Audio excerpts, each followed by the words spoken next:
प्रधानमंत्री मोदी ने news agency PTI को इंटरव्यू दिया, जहां उन्होंने यूपीए राज की आर्थिक अव्यवस्था का जिक्र करते हुए कहा कि तब के समय में व्यापार को लेकर बात होते ही खत्म हो जाती थी, कोई परिणाम नहीं निकलता था। आज भारत ने 38 देशों के साथ एफटीए डील साइन की है। अमेरिका के साथ ट्रेड डील से युवाओं के लिए मौकों की बहार है। राजनीतिक स्थिरता के चलते निवेशकों का भरोसा बढ़ा। साल 2026 के सबसे पहले इंटरव्यू में नरेंद्र मोदी ने भारत की बढ़ती आर्थिक ताकत का जिक्र किया और कहा कि आज हम दुनिया के सामने डिजिटल लीडर बनकर उभरे हैं। ये सब सही दिशा में किए गए बदलावों का नतीजा है।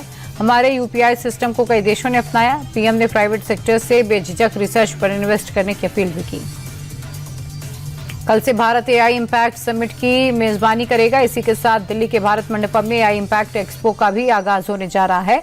प्रधानमंत्री ने इसका अनावरण करते हुए कहा कि इसमें एआई की लाइफ चेंजिंग स्किल्स का लाइव डेमोस्ट्रेशन होगा। दुनिया भर से कई टेक दिग्गज कार्यक्रम में शिरकत करेंगे।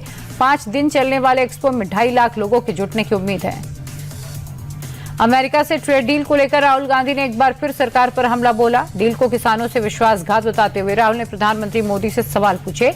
राहुल के सवालों का जवाब गृह मंत्री अमित शाह ने दिया। गुजरात पहुंचे अमित शाह ने कहा कि राहुल झूठ बोलकर किसानों को गुमराह कर रहे हैं। डील में किसानों का हित पूरी तरह सुरक्षित है। अमित शाह ने राहुल को बीजेपी युवा मोर्चा के अध्यक्ष के साथ ओपन डिबेट का चैलेंज भी दिया। बांग्लादेश में तारिक रहमान के शपथ समारोह में पीएम मोदी नहीं जाएंगे। उनकी जगह लोकसभा अध्यक्ष ओम बिरला समारोह का हिस्सा बनेंगे। ओम बिरला के साथ विदेश सचिव विक्रम मिस्त्री भी मौजूद रहेंगे। आपको बता दें कि कल से एआई इम्पैक्ट समिट शुरू हो रहा है और इसी के चलते पीएम मोदी भारत में ही रहेंगे। आपको बता दें 17 फरवरी को तारिक रहमान बांग्लादेश के नए पीएम के तौर पर शपथ लेंगे। एसआईआर को लेकर एक बार फिर से सपा प्रमुख अखिलेश यादव ने बीजेपी और चुनाव आयोग पर निशाना साधा। अखिलेश ने कहा कि बीजेपी और चुनाव आयोग एक ही है। उन्होंने आरोप लगाया कि टारगेट करके पीडी और मुस्लिम वोटर्स के नाम काटे जा रहे हैं।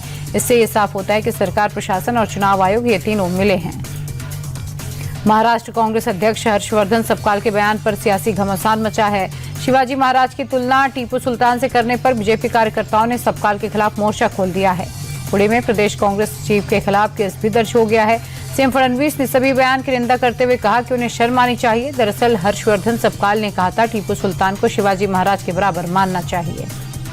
यूपी के मुजफ्फरनगर में कार सवार युवकों की दबंगई दिखाई दी। दरअसल कार सवार युवकों ने 2000 का पेट्रोल भरवाया, लेकिन जब सेल्समैन ने पैसे मांगे तो आरोपियों ने गाली गलौज शुरू कर दी और सेल्समैन को कार की खिड़की में फंसाकर फरार हो गए। पूरी घटना पेट्रोल पंप पर लगे सीसीटीवी में कैद हो गई। कर्मचारियों की शिकायत पर पुलिस ने कार्रवाई करते हुए तीनों आरोपियों को गिरफ्तार कर लिया है। कार भी बरामद कर ली। यूपी के बुलंदशहर से मजहब की दीवारों को तोड़कर आस्था की एक अनोखी तस्वीर सामने आई। मुराद पूरी होने पर एक मुस्लिम महिला ने कावड़ यात्रा शुरू की। दरअसल उजमा खान को हिंदू लड़के लोकेंद्र सिंह से शादी करनी थी और इसके लिए उसने भोलेनाथ से मन्नत मांगी थी, जो अब 4 साल बाद पूरी हुई। मन्नत पूरी करने के लिए उजमा ने पुलिस सुरक्षा के बीच अनूप शहर से गंगा जल लेकर यात्रा शुरू की और उसका स्वागत हिंदू संगठन के लोगों ने भी किया और साथ साथ चल भी रहे हैं। अमरोहा में कावड़ियों के एक जत्थे पर मुस्लिम युवकों ने पथराव कर दिया। दरअसल कावड़ियों ने अपने मोहल्ले में भंडारे का आयोजन किया था और डीजे बजाकर भोले बाबा के भजनों पर डांस कर रहे थे। वहीं 50 मीटर की दूरी पर कुछ मुस्लिम युवक बर्थडे पार्टी मना रहे थे। आरोप है कि दूसरे समुदाय के लोग भंडारे को लेकर आपत्तिजनक टिप्पणी करने लगे। कावड़ियों ने विरोध किया तो आरोपियों ने पत्थरबाजी शुरू कर दी। पुलिस ने मामला दर्ज कर 2 आरोपियों को गिरफ्तार कर लिया है।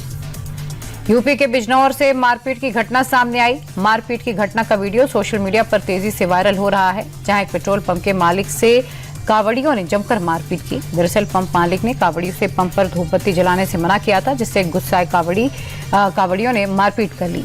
मारपीट के बाद पंप मालिक की हालत गंभीर है और हैरानी की बात यह रही कि मारपीट की पूरी घटना पुलिस के सामने हुई।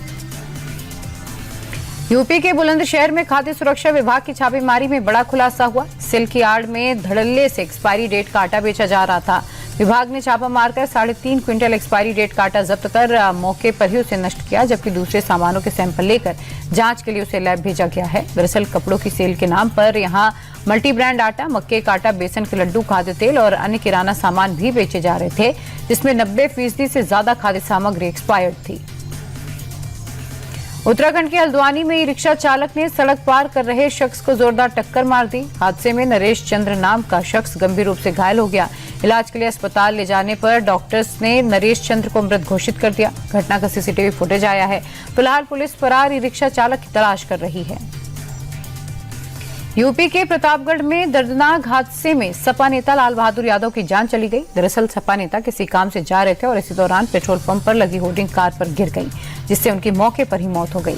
घटना का सीसीटीवी फुटेज सामने आया है। फिलहाल पुलिस मामले की जांच में जुटी है। पटना में बेखौफ अपराधियों ने दिन दहाड़े 2 युवकों को गोली मार दी और मौके से फरार हो गए। फायरिंग के बाद मौके पर अफरा तफरी मच गई। स्थानीय लोगों की मदद से घायल युवकों को अस्पताल में भर्ती किया गया। खबर मिलने के बाद पुलिस की टीम मौके पर पहुंची। सीसीटीवी फुटेज के आधार पर अपराधियों की तलाश में जुटी है। जम्मू कश्मीर में सक्रिय आतंकियों के खिलाफ सुरक्षा एजेंसियों का शिकंजा कसता जा रहा है। डोडा पुलिस ने वांटेड आतंकियों के पोस्टर्स लगाए हैं। प्रतिबंधित आतंकी संगठन जैश ए मोहम्मद का कमांडर मोस्ट वांटेड आतंकी सैफुल्लाह बलोच का भी पोस्टर लगाया। बताया जा रहा है कि डोडा और किश्तवाड़ के घने जंगलों में सक्रिय जैश कैडर का ऑपरेशनल चीफ है आतंकी सैफुल्लाह। सुरक्षा एजेंसी ने आतंकियों की धरपकड़ के लिए सर्च अभियान तेज कर दिया है। महाशिवरात्रि के पावन अवसर पर आम आदमी पार्टी के संयोजक अरविंद केजरीवाल और मुख्यमंत्री भगवंत मान आज पंजाब में धुरी स्थित रणकेश्वर महादेव मंदिर पहुंचे। अरविंद केजरीवाल और भगवंत मान पूजा के कार्यक्रम में शामिल हुए। इसके बाद दोनों ने साथ में भगवान भोलेनाथ की पूजा अर्चना भी की। महाशिवरात्रि को लेकर देश भर में शिव बारात निकाली जा रही है। शिव भक्तों को प्रफुल्लित करने वाली एक आकृति ओडिशा के पुरी से भी सामने आई। सैंड आर्टिस्ट मानस कुमार साहू ने रेत से भोलेनाथ की रंगोली बनाई और उसका एनिमेटेड वीडियो भी जारी किया। भुजंग से लेकर त्रिशूल तक आकृति में परफेक्शन ने 4 चांद लगाए। आदियोगी की लंबी जटाएं, ध्यान में लीन भोलेनाथ, गले में वासुकी नाग, जटाओं से बहती गंगा, एक एक डिटेल को बारीकी से पिरोया गया था।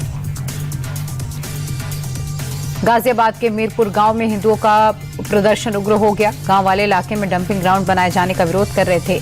धरना हटाने के दौरान पुलिस और प्रदर्शनकारियों में भिड़ंत हो गई। पुलिस ने भीड़ को खदेड़ने के लिए लाठीचार्ज किया। इसमें कई लोग घायल हो गए। फिलहाल माहौल तनावपूर्ण है। लखनऊ पुलिस और क्राइम ब्रांच की बड़ी कामयाबी उन्हें मिली है। पुलिस ने एटीएम कार्ड स्वैपिंग गैंग का खुलासा करते हुए 2 शातिर बदमाशों को दबोचा है। गिरफ्तार आरोपियों के नाम शहबान और दिलशाद हैं। इनके पास 181 ATM card, 2 mobile phone, 2500 cash बरामद हुआ है। जांच में सामने आया कि गिरोह अब तक 30 लाख से अधिक की ठगी कर चुका है। यूपी के संभल की मुस्लिम महिला तमन्ना मलिक ने भोले बाबा के प्रति आस्था की मिसाल पेश की। तमन्ना मन्नत पूरी होने के बाद बुरके में हरिद्वार से कावड़ लेकर संभल पहुंची। क्षेमनाथ तीर्थ पर भोलेनाथ का जलाभिषेक किया।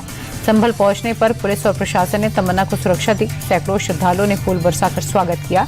तमन्ना ने गांव के ही प्रेमी से शादी के लिए भगवान शिव से मन्नत मांगी थी।